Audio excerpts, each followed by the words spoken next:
I mean, you learn a lot about people, for better or worse, when money gets involved. For better or worse, we'll tell you what kind of person somebody is sometimes. You're absolutely right. And I'd rather take less money from a deal and keep a friendship and give the other person more of it than lose a relationship.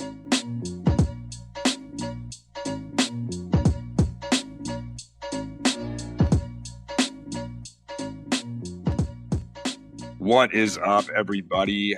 This is Matt Cox. We are back with another episode of the Saucetown Investor. We've got a really cool interview for you today. Our guest on today's episode has been in the mortgage business for over 20 years. He's done everything from conventional lending all the way up to private money and everything in between. He's been on the Polk County Realtors Board for over 20 years. He spent over 5 years on the Dallas School District financial community team, and he is also a partner / investor in Lakeside Capital Management, which we're going to dive in on that. They're doing some really cool stuff there. Those guys specializing in apartment complexes. This guy's done a lot of stuff. He's one of my favorite things about real estate is getting to meet cool people. And Jeff is one of my favorites that I've gotten to know over the last probably less than a year, actually. But I am joined by Jeff Lang. Jeff, how are you doing? I'm doing splendiferous. How about you, Matt?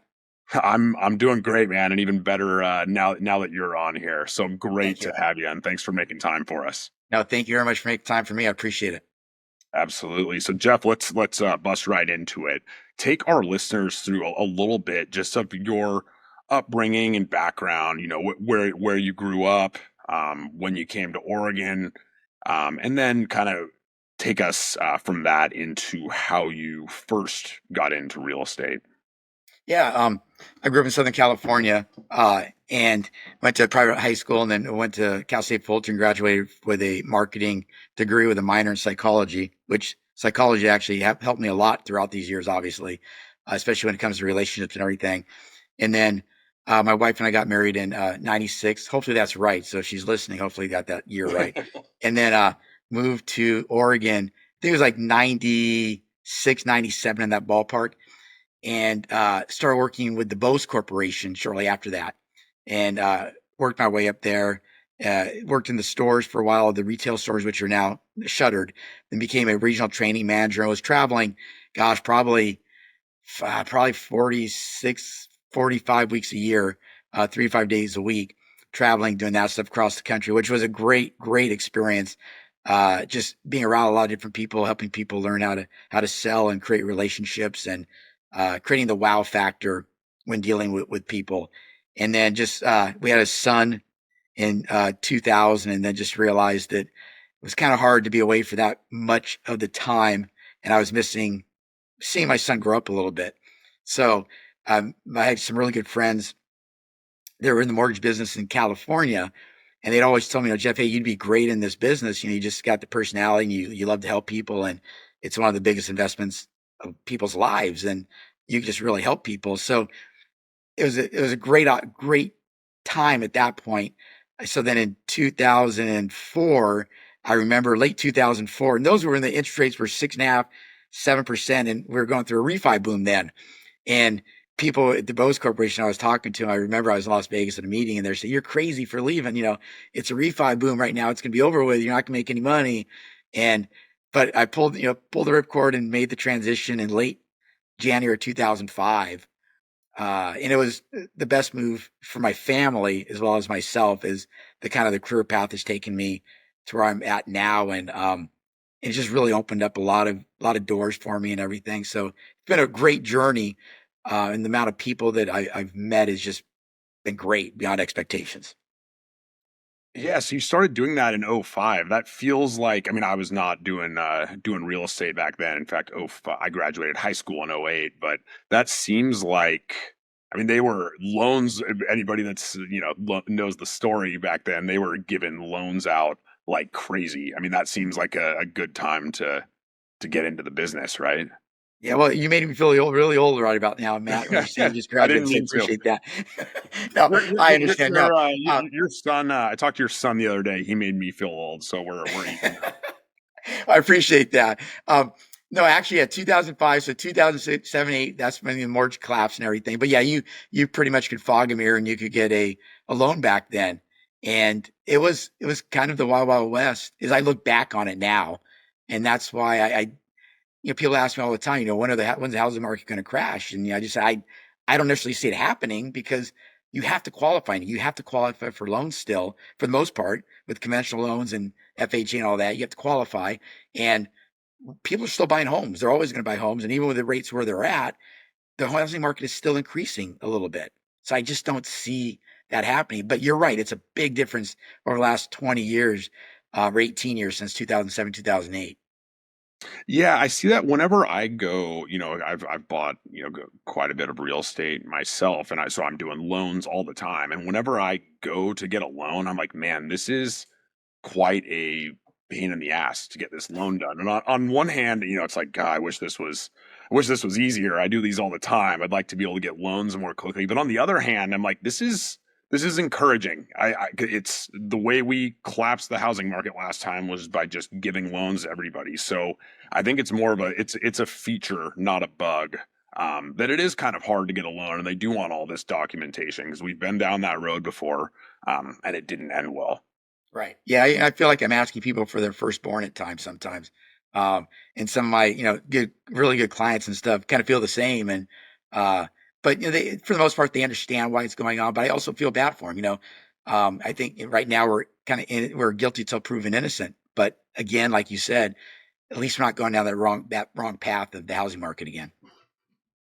Yeah, so that to transition us, that takes us in. There are ways to get loans without going through all of that, which is one of the areas that you're an expert in. And I want to dive into that because I think a lot of people have experience getting conventional loans, which is something you do. Most people buy a handful of houses in their entire life, and it's for them to live in. So people are fairly familiar with that, and you do that part. But you're also very big in the private money world. Just from a high level, before we get into the details of it, like what for somebody on the street, if you were to tell them, if they said, "Hey, Jeff, what is private money? How does it work?" Yeah, I think a lot of people have heard it as hard money. Yeah, I kind of like to soften that because I don't necessarily think it's hard money. To the average person, basically, maybe just Mr. Smith that I may know across the street that may have money that he may want to invest, and then I have a client that may come in or someone referred to me, and they may necessarily not be able to qualify for conventional, or maybe like I've got a couple of really good clients that can qualify for conventional or other loans, but they just don't want to waste the time, like you mentioned, getting all the documents. Some of them own 10, 15 companies. They don't want to have to deal with the time. So in essence, they're willing to pay a little bit extra for an interest rate to save their time because they're making money by not having to deal with all this documentation. So, and usually there'll be some, either a lot of money down or some equity within the property, depending. So Mr. Smith, the investor, will actually loan that person the money. It may be a little bit higher rate than what they could get from a conventional, but they don't have to deal with maybe an appraisal or the other things that could cause havoc. It's just, it's putting two people together. And I don't take the investor's money. The money is taken from the investor to the title company. And I'm just kind of matching these people together. But it's a great way to kind of get these deals done. And investors, or I call them note holders as well, it's great for them because they're making money off their money, and it's tied to real estate. right. And it's a really cool way for people who are maybe that maybe they've invested in real estate in the past, like actually owned real estate, and maybe they've made a lot of money through owning rental properties or whatever, and they're at a stage in life where they're like, man, I don't want to deal with tenants, I don't want to deal with repairs. And I mean, I always hesitate. We people throw around the term passive income in real estate, and I think most of the time it's not passive. I can tell you I own rentals. It's Right. sure as hell is not Right. passive.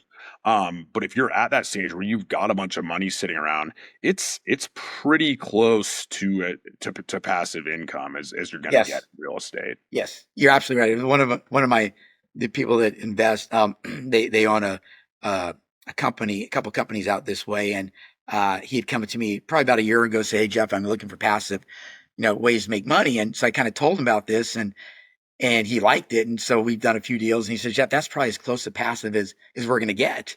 And you're right, Matt. The way I started into this realm of things was probably about 19 years ago, where a realtor friend of mine, I went to him with a situation like this where I needed to get some money. And so they turned me on to someone who had a lot of investment properties, and they were starting to sell them. And she came into me, and I still remember her and her husband basically saying, I'm tired of owning real estate because I'm having to fix things up. I'm having to work too much. Whereas when I'm lending money out to someone that either owns a home already or they're buying the home and they have a lot of money into it, they have a stake in it. They own the home, but I have the note, like, Bank of America or Wells Fargo. I have the note. So they have an investment in that property. So they're less likely to run away from it. And if they do, then I get the property.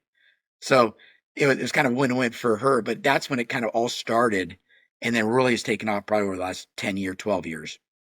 Yeah, I mean, there's no such thing as a no risk investment, but Right. it's pretty close. I mean, you can, if somebody saw, obviously nobody wants to foreclose. That's not why Right. anybody gets into lending. They just want to get paid. But worst case, somebody stops paying you. It is secured by real estate, which, other than that brief era that we talked about in, '08, is a pretty darn stable asset historically. So odds are, if everything went wrong, you're still going to get your money back. And most of the time, stuff's going to go right. And you're Jeff, Yeah.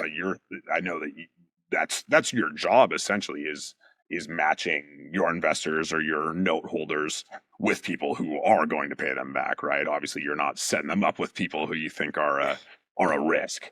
Exactly. You're absolutely right, man. And I take a lot of pride in that too. And I know that a lot of my investors, they're relying on me and they're really trusting me. They say that over and over again. They're trusting me, and I take that very seriously. And I kind of look at investments in the sense of, if I wouldn't want to invest in that property, it's hard for me to ask someone else to do it. Now, will I run it by sometimes to some people? Yes, because their level of risk investment is different than what mine may be. So I do owe it to them as well. But if they ask me, what would you do? I'm going to be honest with them and say, I may or may not do that one, because it doesn't fit my comfort level. And I can't look in the mirror and honestly say to you, I would invest in that one. So I just have to really watch that. And I think the other thing, if you watch a lot of these shows on TV, like Flip These House and all these different shows, a lot of those people that are investing or in those homes, flipping them, they're using private money. They're using Yeah. hard money and stuff. Like I was watching the show the other day, and it was a couple in Hawaii that flips homes in Hawaii.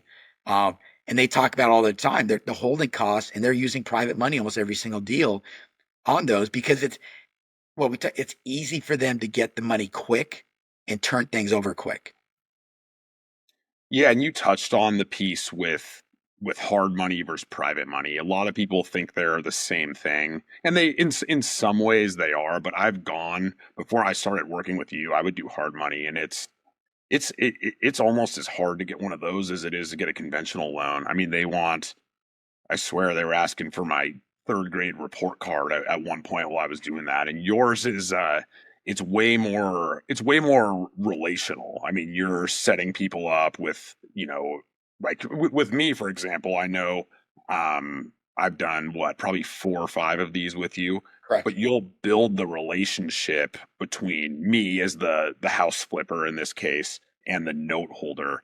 Talk a Mhm. little bit about how you handle that piece of it, as far as like proving, for you can use me or anybody else, but proving that the borrower is somebody that you want to work, that your lender wants to work with repeatedly, and kind of building that, being the stopgap that builds that Right. relationship.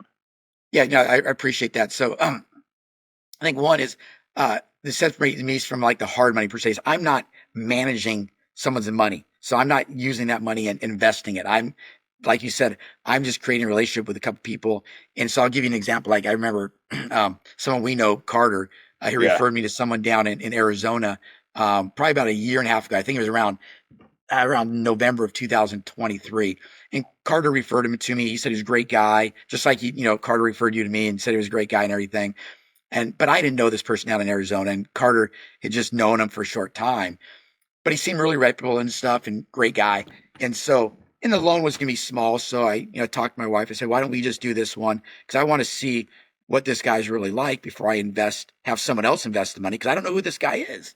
Yeah. And so we invested our money, and he paid it back early. He was on time, great guy to work with and everything. And then he called me probably, I think, May of last year and said, hey, I've got another home I'm looking to do in Arizona. And it was like 225,000 or something like that, the loan amount. And it was a great deal. I mean, a great guy to work with and everything. And so I called a couple investors up who were just happened to be going down to visit their daughter in Arizona a couple of days later. And so I told him, I said, I've worked with this guy in the past, great guy on the ball with everything. And I would invest with him again. I would have no problem with it. And so the investors they trusted me on that, and they went down, they saw the property and everything. And they had no problem. And sure enough, that's the way and they did the deal, and they got it paid back within 3 or 4 months, just right on time. But it's the relationships that are key to this. And then, using you as an example, Matt, I didn't know you and everything. And Carter spoke very, very highly of you. And I respect Carter to the nth degree, and his family as well. So if he's saying that, hey, you're a good person, I take that to heart. And so we did our first deal together. And again, those investors, they really liked you and everything. You were right on time, spot on with everything. And you did another one of those people. And then you asked me for another one. And I was able to then build a relationship with another person that I've done a lot of investing with. And he even came back and said, Jeff, hey, Matt's been right on, he set things up right on track, blah, blah, blah. And communication's been great. So I'm kind of like the middleman. I'll keep the communication going and everything, but I want long-term relationships. And these investors, like you said earlier, they don't want to take the properties back. They don't want to foreclose. All they're wanting to do is make money off their money. That's all and they want it, like you said, they want it to be passive. They don't want to have to get involved. And many times, if there are issues in the sense that, hey, I missed a payment, or there might be something that was missing, the note holder will oftentimes, call me up, let me know, so I can be the middleman. I can go to the person that's flipping the home, or is the investing. I want to know, so that I don't want to say put a guilt trip on them, but let them know, hey, what's going on, so I can convey it to the note holder. Let's get back on track and everything. That's someone just called me like that I'm dealing with now. And there's things that happen in people's lives, and note holders are generally understanding in that. They just want to know what's going on, uh, which is great, especially for someone like you, Matt, in the sense that you are not having to deal with like Wells Fargo, an entity that's huge, that doesn't care about Matt Cox. They don't care about you. No. These people, I mean, they generally, yes, they have money invested. I get that. But they do generally care about the other person and making sure that they're okay. Exactly. And that's a lesson in business, right? It's all about creating win-wins. And if Uh-huh. you're the house flipper, you're getting quick money, you're presumably making money when you flip the house. If you're paying these, and for perspective for our listeners, when you're lending, in fact, you can contact Jeff if you got a pile of money that you don't know what to do with right now, but you're lending this, you're getting double digit rates on this. I mean, you go, even with as much as mortgages have climbed in recent years, you can still get conventional mortgages and stuff are 6.5, 7%. You lend private money, you're getting double digit returns. You're getting points on the front end. It's a really good win-win for both sides. And um to talk about the relationship piece of it, I've witnessed it firsthand. 'Cause I think that one gentleman who's lended to me, Jeff, I think he's done 3 deals with me now. And the first one, to kind of take you through the process, the first one, understandably so, I had never worked with him, and he wanted he wanted to see some deals I had done in the past and see a track record, and he wanted to see a chunk of equity in the deal. And then, deal number two, it's a look, he doesn't need to see all that stuff again. But he still wants some equity in it. By the third deal, I think he was lending me, I think he lended me the entire purchase price, which if you go do hard money or go to a bank, you're not going to get that. Or Yeah. or if you get it, they're going to do it as like a draw where Yeah. they're giving you a chunk of it up front, and then they go and look at the property and make sure you're doing what you say you're going to do, and then they'll release a little bit more money. And it's these ones, it is trust, because if somebody lends you the entire purchase price up front, the whole lending game is based on having skin in the game. If you go to a bank and are buying an investment property, they might give you 80% LTV. Usually it's 75. I mean, you're getting 100% LTV, which means in theory you could walk away from it and you would lose nothing. So it's just an abundant amount of trust that I've done deals with you before, and you're not going to leave me out to dry. You're a reliable borrower, and you are going to get this paid back. And it's cool that you're able to build that over the course of doing a number of deals with Right. the same guy or gal. Yeah, no, you're absolutely right there. And then I think that's the biggest thing is they want to know that the note holder or investor want to know that you've got skin in the game for the most part. But again, it's the trust factor and knowing, yeah, that I've done 4, 5, 6, 8 deals with that person.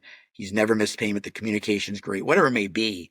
And a lot, I think also when you get to that point, I think to your credit to Matt as well, I mean, we may have done the 100% of the purchase price, but you also took on the cost of the construction part of it. Right. So that is also a benefit to the note holder as well. Is that's what some like is, hey, I may be doing 100% of it, but he's also has skin in the game by he's taking care of the construction costs, that type of stuff. That speaks of volumes too. Yes. Very true. So give us, I mean, I know you mentioned like a big thing for you is somebody that you know. You use Carter as an example. By the way, shout out to Carter, great guy. We need to get him on the pod. Yeah, that would be great. Yeah. Yeah, Carter, you told me he's 24. Carter's flipped like 100 houses. He He's like just he just turned 24 yesterday. I wished him, called him, yeah, wished him happy birthday yesterday and sent him a card and stuff. And yeah, just turned 24 yesterday. Great young man. And you need to get him on because comes from a great family, entrepreneurial family, but Carter's taking it to another degree. And the scary part of how old I'm getting is I used to coach him and phenomenal athlete Carter was, but coached him when he was 8, 9, 10 years old in baseball and stuff. And now I'm doing deals with him. And like I told him yesterday, yeah, I'm proud of him because we've created a different relationship. It was a kind of a coach relationship. Now it's a business partner relationship yeah. that I can trust. And I think your listeners audience would love to hear about Carter's story. Yeah, it's crazy. When we got lunch and I was in Oregon, Jeff, I think you told me that Carter was 23. I was like, wait, hold on. I thought he was in his early 30s or Yeah. something. He's Yes. yeah. Anyway, we'll have to get him on the pod. So Yes. you mentioned like a big part of it for you is people that you respect, like Carter or his dad, if they can vouch for somebody. But aside from that, like if somebody's listening to this podcast right now, they're a house flipper and they've gotten used to doing hard money and they're just like, oh man, they're listening to this and they're like, hey, what Jeff is talking about, this is relational. I can get money more quickly. There's less underwriting and the whole clerical process. I mean, how can somebody come to you and make themselves look like a reliable person to lend to or to set up one of your clients with? How can somebody come to you and be like, hey Jeff, how do I work with you? Right now. I appreciate that. So I think one is letting them know that, they heard about me from your podcast, obviously, because obviously you're going to have some really good people that are listening to your podcast. So I think that's one.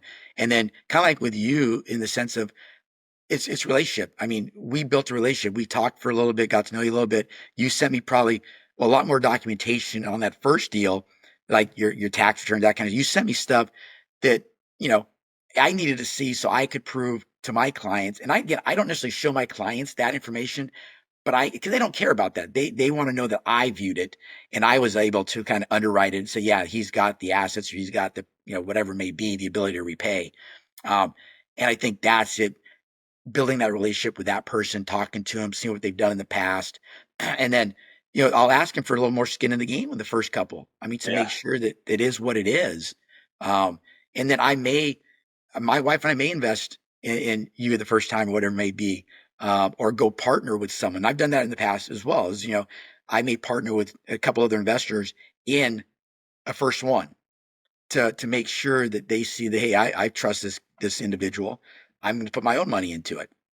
Um, I think that's the big thing. And most all of my client, in the sense of all the people I help get the money, they're almost always referred to me by people I know. It's either realtors I've worked with for a long time, or it's, people that know me that do these things. They're referred to me, and so I already got that connection. Yeah, Jeff, I think you're got just from knowing you for the last year or so. I mean, I think your superpower, if you will, is that you just really like people. I think that's fair to say. You're a people person, right? Like you love meeting new people, going out to lunch, whatever. I mean, talk about how that has, you touched on it a little bit, but Right. I mean, doing private money is all about building a Rolodex of people that know, like, and trust you. I mean, talk about how that quality of being a people person and, being relational, talk about how that has helped you build this business. Yeah, it all comes from my upbringing and stuff. And I've had some really amazing grandparents and, mom and family and uncle and stuff. And just, it's just treating people the way you want to be treated. But I love people. I love helping people. I love seeing people be successful. And I think the more people you can help become successful, the more people are going to help you as well. And I think it's just a byproduct. And my grandparents just always, my grandpa was a major in the Air Force and everything. And they just always taught me, karma, treat people the way you want to be treated, the golden rule. And it's hard sometimes, I think, in this society, in the world we're living right now, to you don't want to necessarily trust people.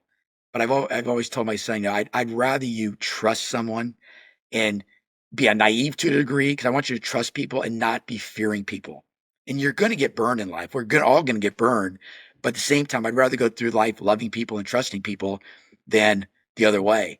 And it's paid off for me in the sense, especially whether it's doing regular mortgages or doing the private money, there's just a lot of trust. I mean, even with my investors, they trust me, but they've referred me to their family. They referred me to their friends. They referred me to people that have money that want to invest this way. And then on the conventional side, underwriters, lenders. I mean, I have great relationship with lenders that implicitly trust me because I don't try to get loans closed fraudulently. I'm not saying people do that all the time, but at the same time, they know that I meet my clients for the most part. They trust me to know my clients, and they'll um, they'll look at the big picture, knowing that I'm not trying to sell them a loan that's bad. But Right. you're right. It comes down to just really loving people and wanting to help people. Yeah, and you talked about it. It's inevitable that if you're in this business long enough, there's going to be some deals that go sideways. There's no such thing as returns without risk. If anybody's selling you, that there or the saying in economics is that there's no such thing as a free lunch. There is Right. always risk involved. I mean, tell us about a time maybe where you had a deal that went sideways. Maybe you brokered someone through to a house flipper, or and one of your note holders didn't get repaid. Tell us the story about it and maybe how you had to handle that when it Yeah. occurred. Yeah, no, and you're absolutely right. There's always risk involved. And I tell both parties that, where there's the person that's wanting the note holder to do business with them, or the note holder. There's always risk involved. Um, and when you're lending money at 10, 12, 14, there's going to be some risk. I can think of one in particular, and this flipper, he a super good guy, really good guy and everything. He has the best intentions, great heart and everything. He referred to me by someone. I think he had like 10% into the deal and everything, and um, uh, a really good note holder investor of mine. They did the deal, and her and her dad are just phenomenal individuals, phenomenal people, and the investor got into the property. He had other homes in Texas and stuff, and he was, I think he was just getting over leveraged, to be honest with you. And he believed a lot of people, and he was trying to do properties in Texas, and he lived here in Oregon, and he believed things that were happening in Texas that weren't happening in Texas on those properties.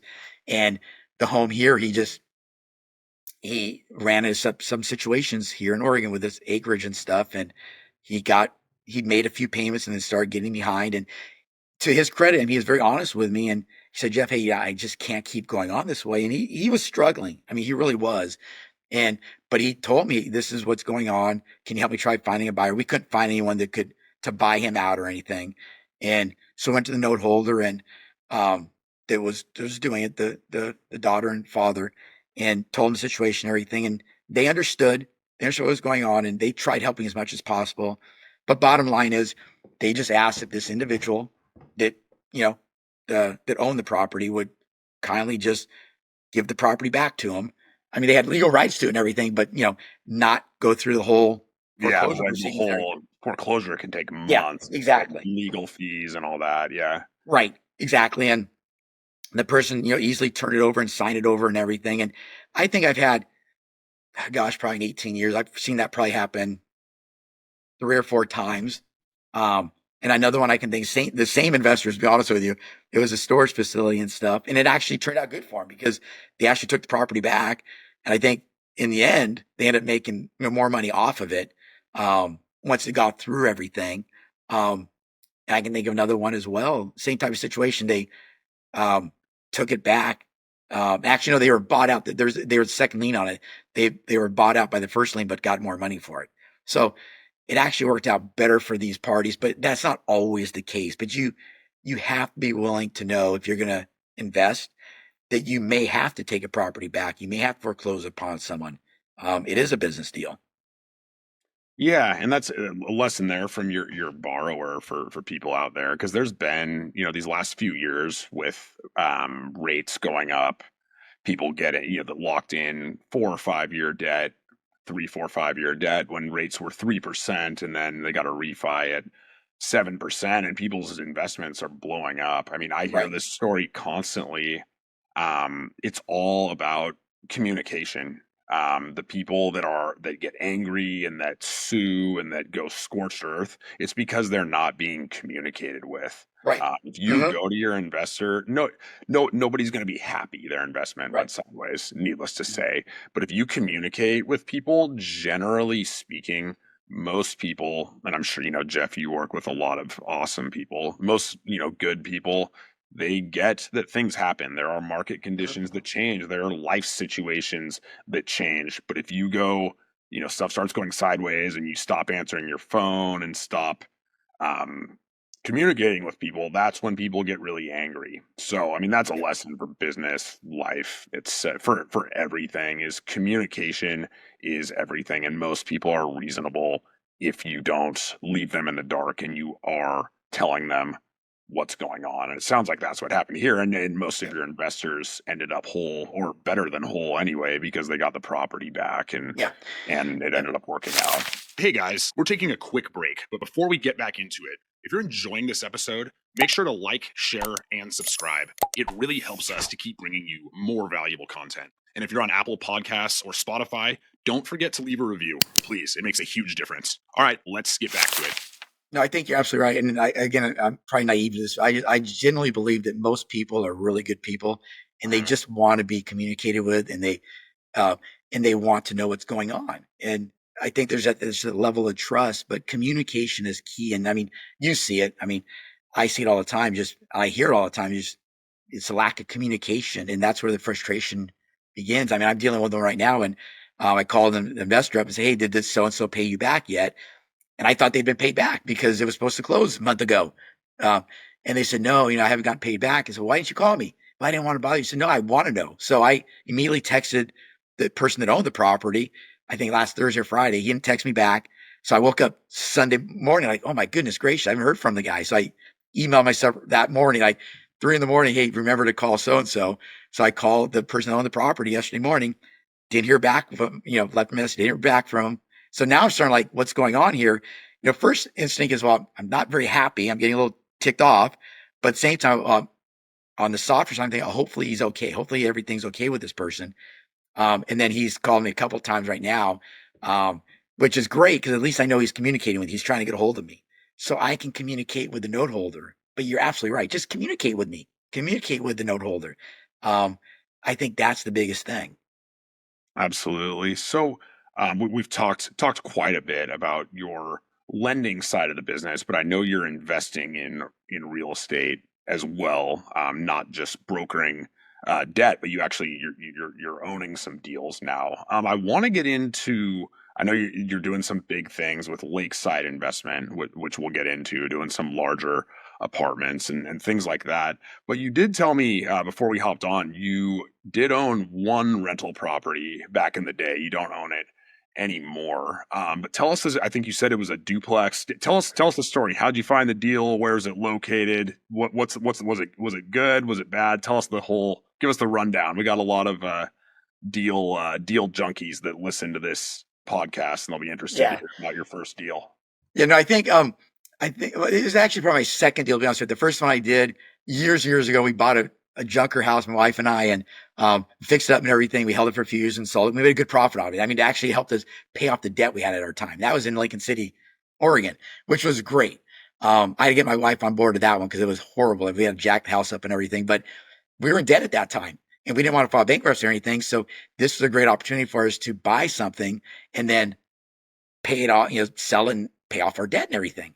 And then a realtor friend at the time, this was probably 18 years ago, and a home inspector of mine, friend of mine, we went in, we thought it'd be a good idea to going in together on a duplex. So probably don't have partners for the most part on deals like that is what I've learned. Um, and great guys and everything, but so we invested in a duplex and, we thought, hey, we'll fix it up, sell it and everything. Well, guess what happened? 2008 or so, the market turned, fixing up and everything and didn't go the way we wanted it to. So we kind of held on to it for a while. And then one of the partners ended up having some financial challenges and the other partner that was with me at the time, he didn't have the money to buy that person out. So I ended up having to buy him out. So then, we owned 66. Actually, I gave him an extra percent. So I took 63% of the profit, whatever it is. And so, but I ended up managing a lot of it and everything. And to be honest, I didn't feel comfortable having a duplex like that with another partner like that as well. And having to manage it, taking on all the responsibility. And I just didn't like to have the feeling of having to deal with renters and stuff and them knowing who I might be and everything. It was my personality. I didn't feel comfortable with it. Some people can do it, but I kind of tell young investors, you have to know your personality. You have to know your comfort level. Are Yeah. you okay with that? And I had a young family at the time. My son was, 8 or 9. And so my priorities were a little bit different there. And we ended up, my, wife and I, and the partner, we ended up selling it. We made a little bit of money off of it and everything, but it was a great experience. But that's when I kind of realized that wasn't for me. And I needed to do what the more of the private money side, lending it to people that own the property and they had a stake in it and I'd have to worry about it. And so I just got tired of dealing with, and you deal with all the time when you Yeah. have renters and stuff. I just didn't want to deal with it anymore. It's not for everybody. I mean, No. it pushes me to my limits sometimes too. I'm Mhm. definitely not immune to it. I want to ask you some more about that duplex actually, but just to backtrack, I'm interested. So this Lincoln City deal, that's kind of interesting. So you were in a little bit of a tough spot at the time. You had some debt. So so this was a fixer. Given that you were in a tough spot, you had some debt, you weren't probably at the time you were a little bit of a, I don't know if you were a risky borrower, but like you weren't in a great financial spot. How did you get money or lending to buy it? And then did you renovate it yourself? Give us a little Yeah. more on the story there. Yeah. So I want to say this was probably, oh gosh, this was probably in 97, 98, long time ago. And the one thing that my wife and I always did is we always made sure we paid our bills, even though it was very tight and everything. We always made sure so we still had really good credit. Hmm. We just had leveraged ourselves. I mean, we were young. We were from Southern California, at the time we moved up here. And so, we had nice cars and everything. And, we were living probably beyond our means. Like a lot of people that were 26, 27 year olds have a tendency to do. And, um, we were able to do regular financing still, but I think we put like 3% down and um, it was a fixer upper loan. I mean, it was a fixer upper loan at the time. And that was a long time ago, obviously. And so we were able to get into it. I think a lot of it was because we had really good credit. We both were making income. Don't get me wrong. We were both working and we just got into this home and I remember the kind of the right side of the house had to be jacked up. And we were like 3 or 4 blocks from the beach. And, we had an ocean view from the roof. I mean, if you got on the roof, you could see the ocean. Um, and so we had a jacked house up. So we had a contractor friend of ours, still remember his name, Don, jacked up the house. And so my wife and I had to do a lot of work ourselves. And hey, I'm not a manual labor guy. My wife will tell you that. So I was loading, buckets of, wheelbarrow full of concrete and I'll never do that. I mean, that was, yeah, that's why I decided I'm a guy that likes to deal with my hands and my brain. Yeah. And so we did a lot of the work ourselves, fix things up that way. And we had like I said, a lot of help, a lot of people helping us along the way. What did so what in you said 96, Yeah, 97? 96, 97, 98, 90, yeah. Yeah, what did okay, so you said it's pretty close to not oceanfront, but close to the ocean. What did you pay? What did a house like that in? I know it's a fixer, but what did you pay for that in '97? Well, this is a lesson to your investors and lesson to your people on podcasts. Don't sell your properties too soon. Yeah, So I think we paid. We were literally probably 3 or 4 blocks from the beach, Northwest 34th Street in Lincoln City, and I think we paid like 98,000 or 102 for that home. It was a 3 bedroom, 1 bath, ranch style home, and we fixed it up. It was a really really nice home when we fixed it up, and but it was one of those things. We were moving to the valley, to Dallas, Oregon, which is about 50 minutes So, away or so. Because sorry to interrupt. So you were living in it. yes, That's how you got the 3% down low. yes, yeah, Okay, got it. yeah, Go ahead. yeah. Sorry. We fixed up. We lived in it. Um, we lived in it for a while, and then we just decided to move to the valley, and we just couldn't afford to have rent there and then own this place. And when I look back on it, we probably should have obviously kept it, but we need also pay it off to pay off debt and everything. But now that home now is probably worth, four to $500,000 um in that time frame. So looking back, we'll kick ourselves for not doing, but we were a young family. Yeah, it's always. I mean, it's easy to look back and say, oh, if I own this house, it's Yep. quadrupled in value. But then, there was an opportunity cost to Yes. you keeping it, right? Exactly. You needed the money to pay off other stuff, and then it's like, who knows if you don't pay that off? Who knows what happens? So it's Right. all, it's not as cut and dry as we Exactly. sometimes make it because it's easy to be like, okay, if I just bought real estate and held it for 30 years, of Right. course, you're going to do amazing on it. But what Yep. did you do with the money when you sold it? And it sounds like it was really important to you Yeah. to sell it and use that money to, for other things. Yep. Yeah. Um, yeah, it's interesting. Okay, so so you buy this duplex. How long did you own? Where was it, and how long did you own it for? The duplex was in Dallas, Oregon, so it wasn't very far from where I'm living now. And I think we probably owned it, oh gosh, probably 5, 6 years, probably in that ballpark. It might have been that time frame. Yeah. Got it. And we've done a number of episodes where we talk about partnerships, and partnerships can be amazing, they can be terrible, or they can be somewhere in between. The cliche is always like in a partnership, 1+1 has to equal 3. And I've worked with some amazing partners. I've actually been pretty lucky. I'm sure I'll get burned at some point. We all do. But and I'm not asking you to throw anybody under the bus or anything like that. But what you mentioned the partnership a little bit that it didn't really work out how you had hoped. I mean, obviously you don't need to like name names or throw anybody under the bus, like I said, but what happened in the partnership that you think it just wasn't working out for you? Yeah. I think just one thing that I've always been taught, good fences make good neighbors. And I think that's a big difference now with the partnerships I've got in these other businesses. We have basically, you know, documents set up now. Basically, here's basically what each person is responsible for. Here's, the investment, blah, blah, blah. So we got things set up. The other one was more just kind of on the fly. And it was just life things that happened to these other individuals is what it amounted to. I mean, one of them, it was like, 08, 9, 10, that ballpark. So one of them was going through some financial situations and he had to get out of it. And then the other one, he was married and everything. And that's why we ended up selling it because he wanted to move on, and I didn't necessarily wanted to buy him out what he wanted to be bought out for. And to this day, I mean, I still talk to these guys. They're great guys and everything. I don't hold anything against them. It's just life happened to them. But we did not have things set up beforehand in case these situations went into, we were kind of friends to a degree, but not really friends at the same time, more of acquaintances. So I've Yeah, learned from that. yeah, and that's the reality. There's lots of people that I love and are great people that I would not go into business with, and that's Right. that's that's totally fine. And you said it.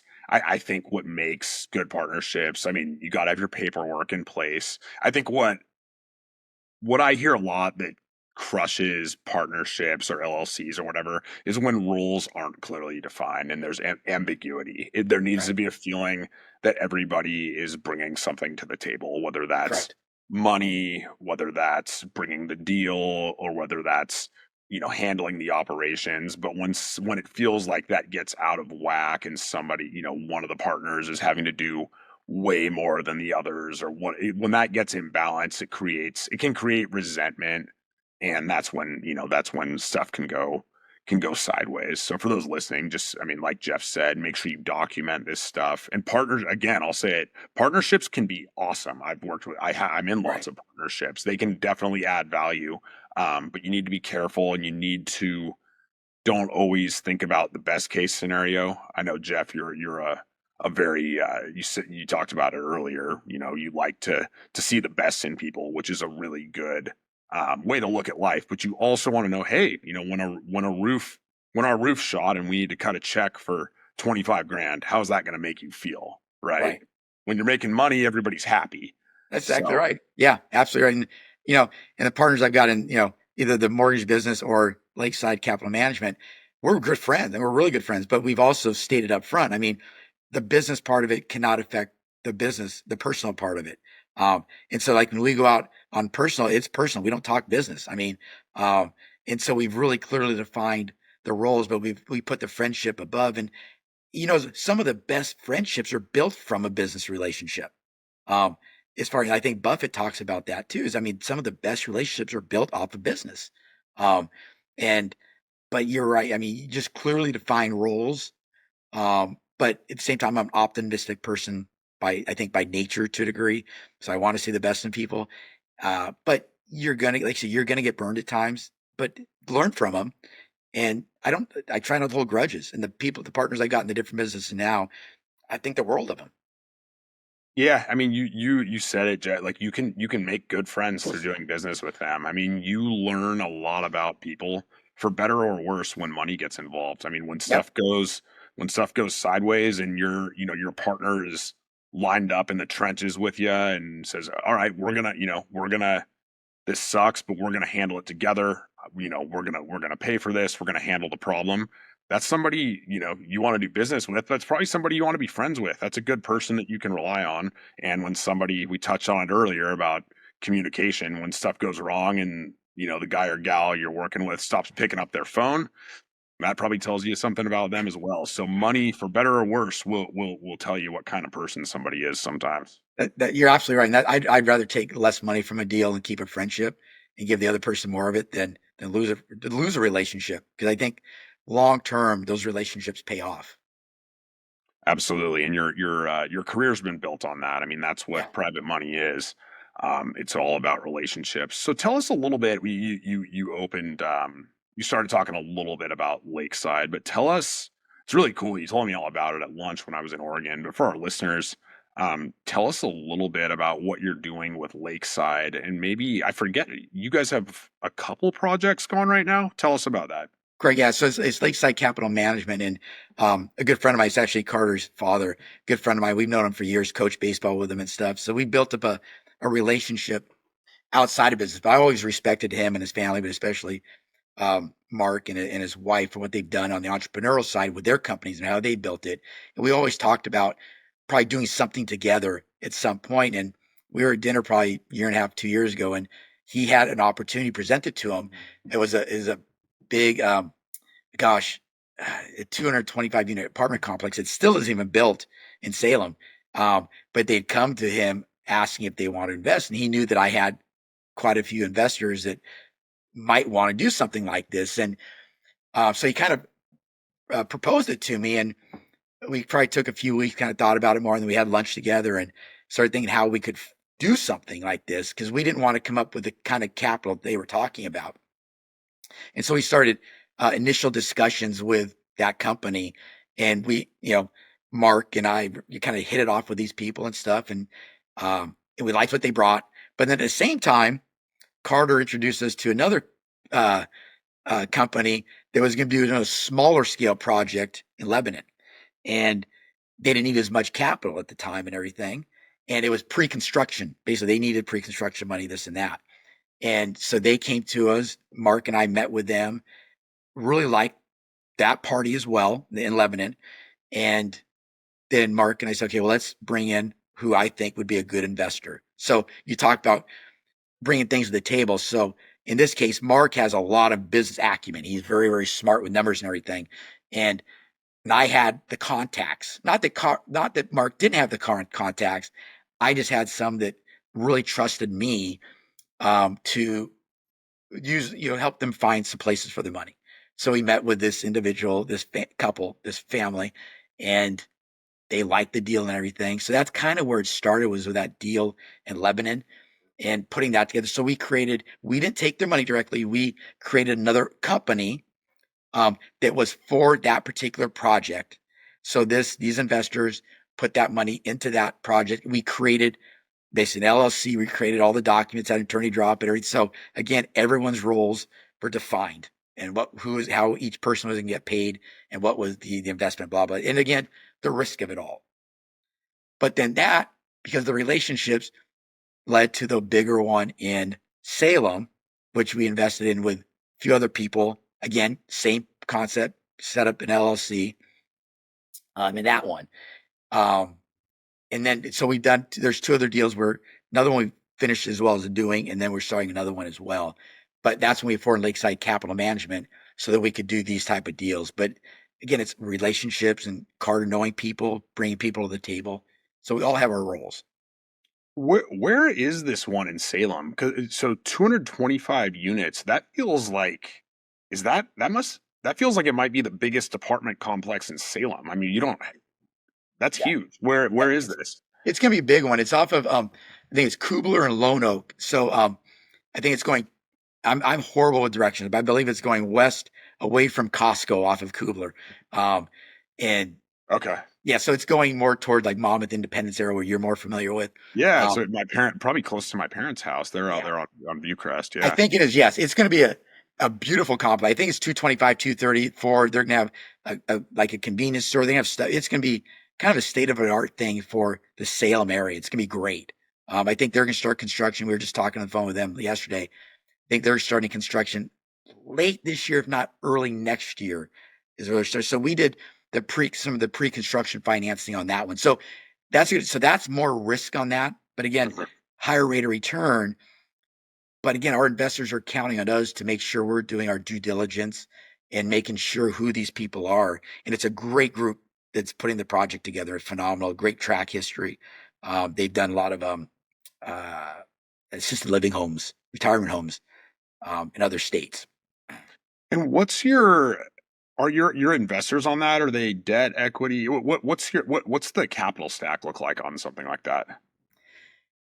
It really depends on each one. But Like this, use the Salem one for example, yeah, the so that's 225 unit. we're not general partner. We're just limited on that one. And then we're just supplying the money to help them with the pre-construction, like the financing for the uh, bids, the fees, all that kind of stuff, the architectural design. So we're taking care of that kind of stuff.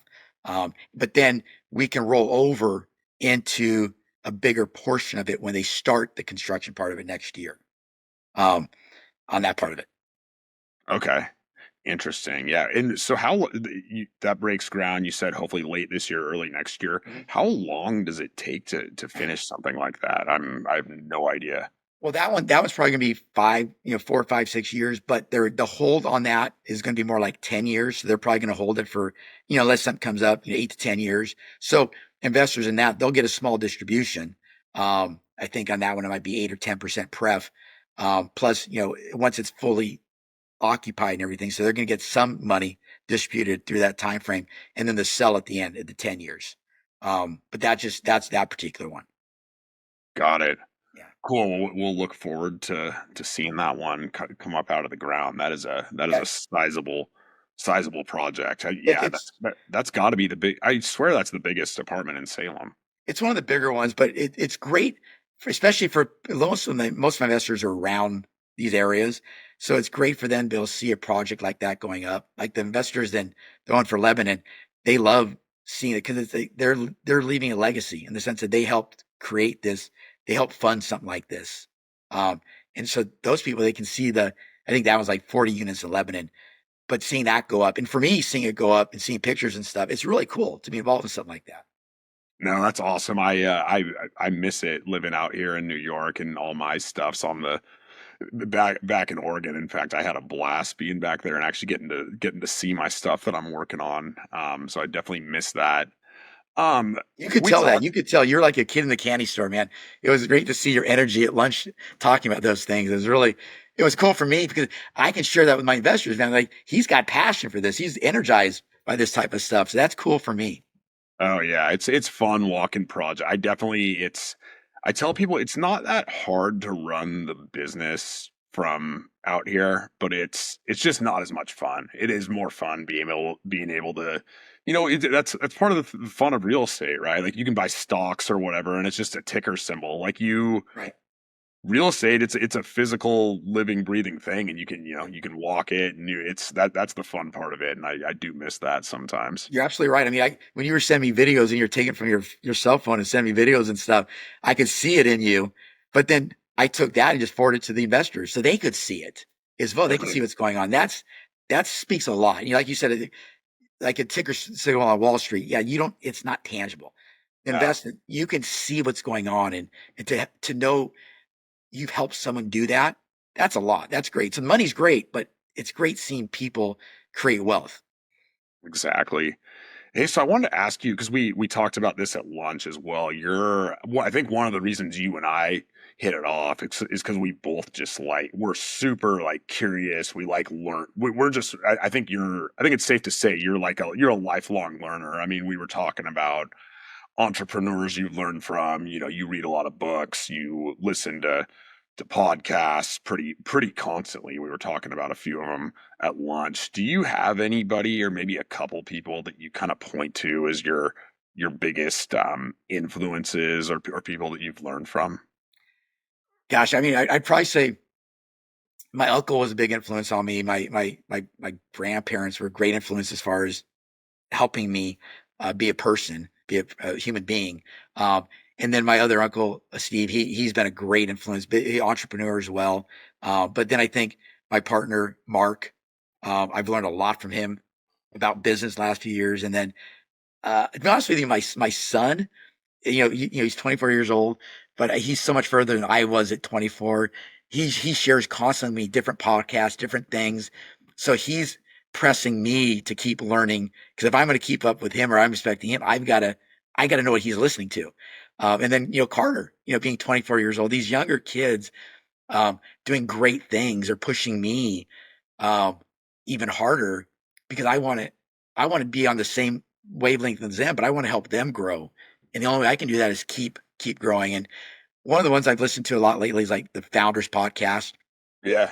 Um, and just the great stuff, learning from autobiographies and histories and stuff like that, and just the way he just dummies it down into a podcast. I'm just really learning a lot, and what I'm finding is you can become so intelligent, you can learn so much from podcasts by listening to these people. It's almost better than college to a degree. It is, yeah. It's all out there for you. I mean, I think the biggest thing is if you can check your ego and just have a degree of humility that you don't know it all. I mean, you said it, Jeff. Like if you can put your ego aside and be like, you know what, I can. You've been in this business forever, but you can be like, I can learn something from a 24-year-old kid in the same way I can learn something from a 75-year-old who's been in it longer than I have. I mean, there's stuff you can pick up from everybody, but it takes a degree of humility to just be like, no, you know what, I don't have it all figured out, and it's all out there, whether through your network, of people that you've worked with, or books, podcasts. It's all there for you if Yeah. you want to take the initiative and learn how to do it. And you're absolutely you're spot on. It's ego, and we all have egos. I mean, we all have Of course. a certain degree of it and everything. And I'm sure I've got an ego. I try to check it as much as possible, but at the same time, it's like you said, you just got to keep learning. And I don't care if the person's 20 years old or 24. I can still learn from them. I mean, my son's girlfriend. I mean, we went on a trip last year, and she was so patient, and I'm not very patient. Um, and I just learned, watching her, how patient she was navigating, New York, the subways. I was getting frustrated, and I'm just like, I just got to back off. I'm gonna let her handle this, but watching her be patient and everything. And that's changed me over the past year and looking at things from a different lens and taking a second to step back. But you're absolutely right. Just being patient and learning from what's out there. And I think that's the biggest thing, whether religious or not, God gave us a great brain and we use probably a tenth of it, if that. Um, and I just think you got to keep digging into it and listening to people like you. I mean, I learned stuff from you at lunch, um, which if I had an ego or thought I knew more about it, things that I wouldn't have learned from you. Yeah, and I learned from you. I try to pick up stuff from everybody. It's easy. There's a lot of people that just want to kind of puff their chest out and tell everyone how smart they are. And if you can, I mean, and it's I'm certainly not perfect at it, but one thing in fact I have it written on my you can't see it on my board up here. It says listening is a skill. I think we're wired as humans to want to talk all the time, and Right. it makes us feel smart and like we're important if we talk a lot. If you can listen, really listen, not just think about what you're going to say next, it's amazing how much stuff you can pick up from others. You're absolutely right. And that's, I mean, you know me for a little bit of time. I do enjoy talking. I do.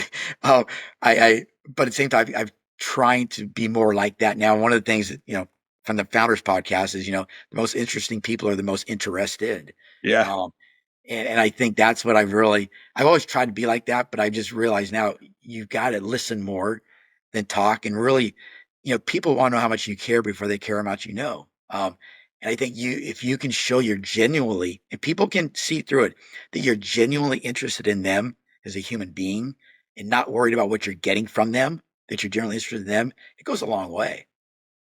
Yeah. Transactional versus relational. Mhm. Um, Right.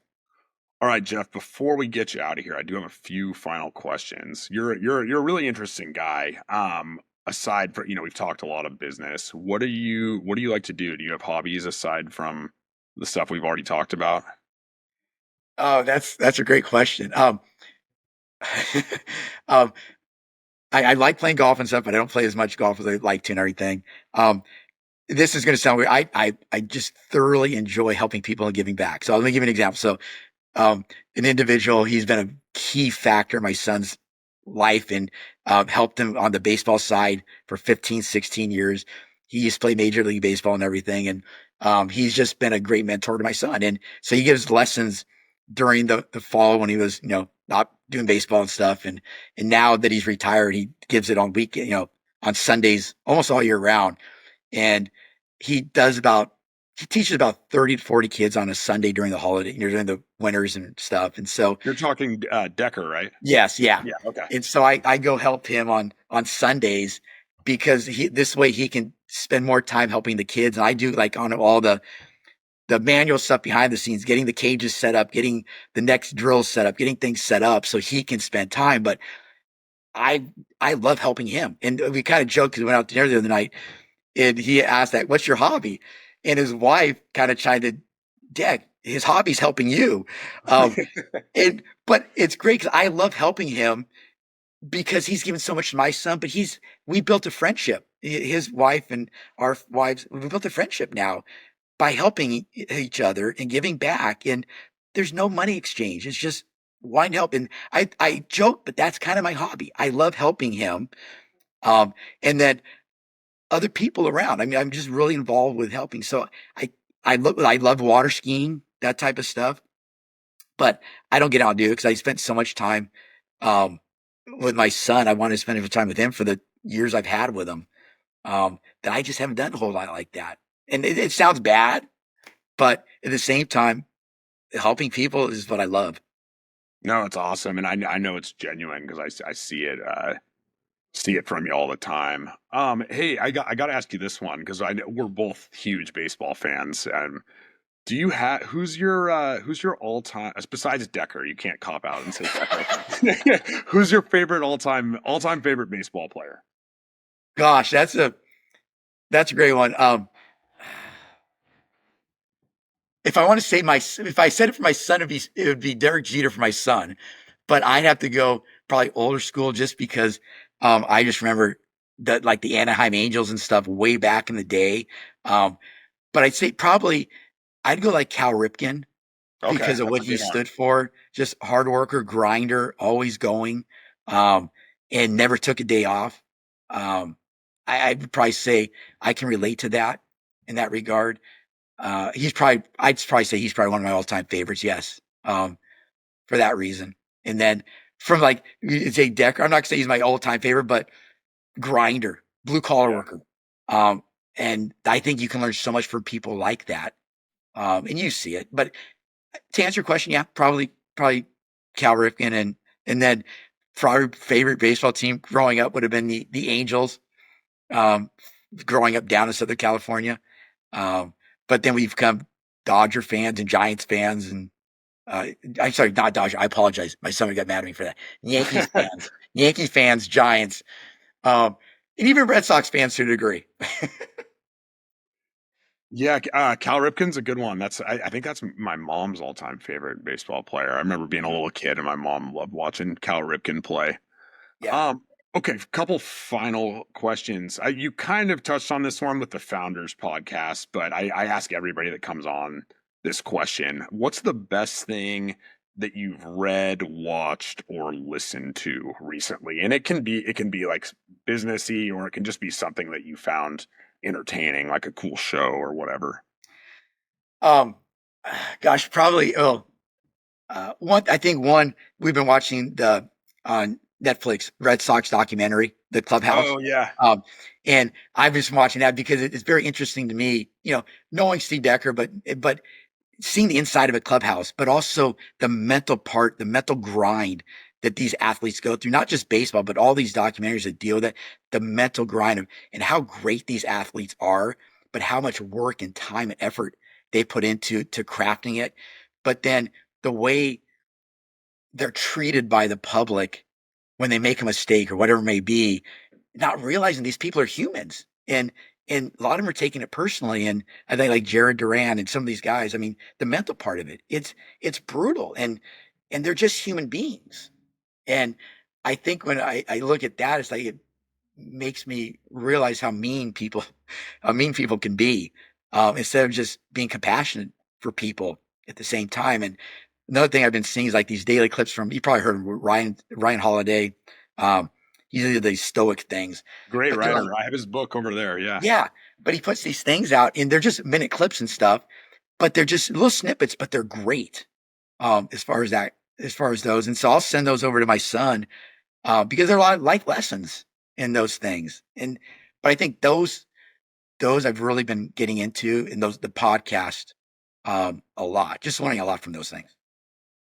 Awesome. And before we let you go, Jeff, anything you want to shout out or plug, before we sign off? If people want to, I don't know if you want to share, if people want to work with you in some capacity, or anywhere that people can follow you, anything you want to share, the floor is yours before we let you go.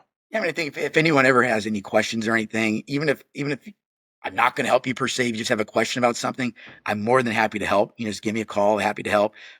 If they do want to look into maybe doing private money loans or something like that, or being a part of like Lakeside Capital Management, doing those type of deals, I'll be more than happy to speak with them about those opportunities and how they might fit in and everything. But again, or if they just want to talk, about something, I'll be happy to lend an ear and just help people.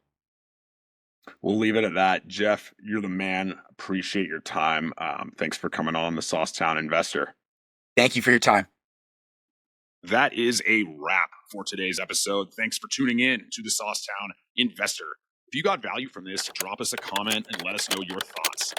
Did you have a big takeaway? Is there a topic you want to see us cover next time? Is there a guest you want to see interviewed? DMs are open. Business is at Saucetown Properties, and my personal, you can DM me personally, is at The Real Matt Cox 4. We'd also like to ask you kindly to please like and subscribe. You can also follow along with the Saucetown Investor blog. That's mattcox444.substack.com. Thanks again, guys, and until next time, keep investing and stay saucy, Saucetown.